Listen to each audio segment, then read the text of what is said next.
Hello and welcome to WBTV, the Water Broadcasting Network. Today's top stories will focus on protecting water, testing water, and drinking water. And now to our anchors.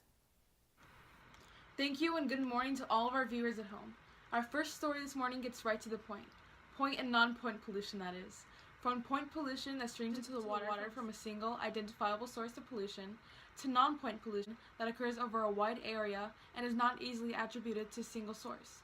Telling the point of source pollution is all the rage these days. And now to weather.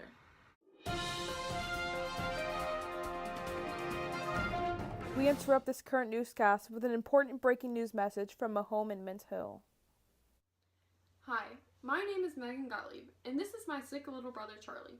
Charlie got sick from biological balloons that may or may not have occurred naturally, and probably came from disgusting raw sewage that was allowed to enter the water source from local towns. The pollution created a breeding ground for bacteria, viruses, and parasites, which spread in the water, increasing the risk of disease and getting my little brother sick after our family's weekend camping trip. 25 million human deaths are caused annually this way, and I hate to think my cute little brother could join them.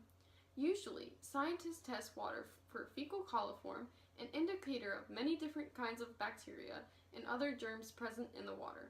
In order to prevent this kind of polluted water from being consumed, water treatment options and filtration centers need to become more popular and increase worldwide to help kids like my brother from getting sick again.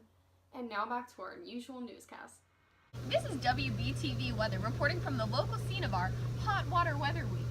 It's coming from industrial buildings, urban runoff, and other power plants that produce coolants and release them into the local water supply. As the water heats up, the dissolved oxygen content decreases, killing all of the fish and other aquatic animals that live in the water. Scientists can use the temperature of the water at two different spots, one near the point source pollutant and one away from, to determine the weather of thermal pollution and to see if they need to do a dissolved oxygen test to tell if the fish are at risk for dying. Make sure to remind your local power plants this week to reduce the amount of coolants that they put into the water supply in order to reduce the thermal pollution of the water. Also, help them consider installing a pre-cooling tower that would help to cool the water before putting it back into the local rivers and streams. Thank you, and now back to you, Aleena. Thank you, Abigail. Next, after this commercial break, our feature story of the day with the local scientist.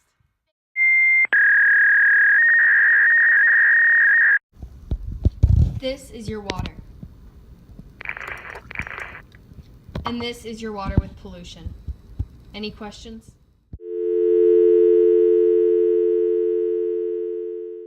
Thank you, Aleena, and hello to all the viewers at home. Today, on The Local Scientist, we'll be discussing sediment pollution, because sediment just rocks.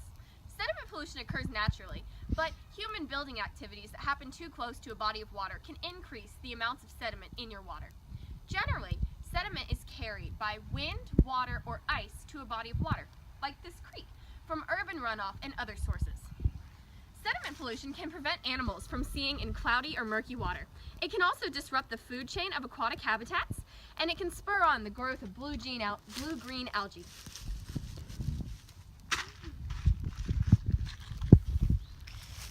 Scientists generally get an estimate of the level of sediment pollution in water by doing a simple visual test.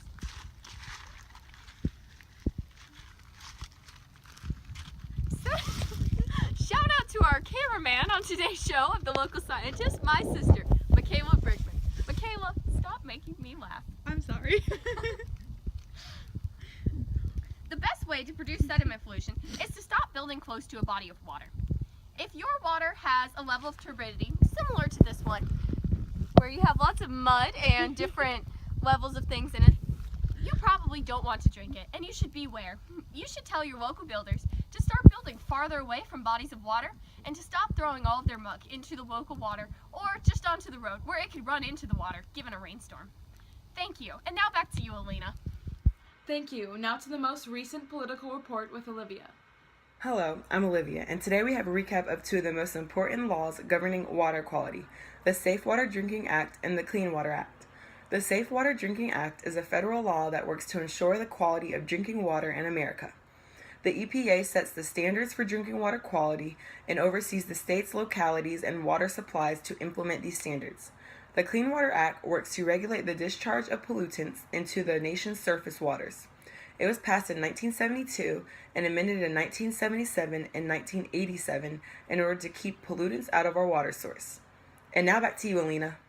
Thank you, Olivia. Thank you to the viewers and fans at home. Have a wonderful day and keep on drinking that clean water.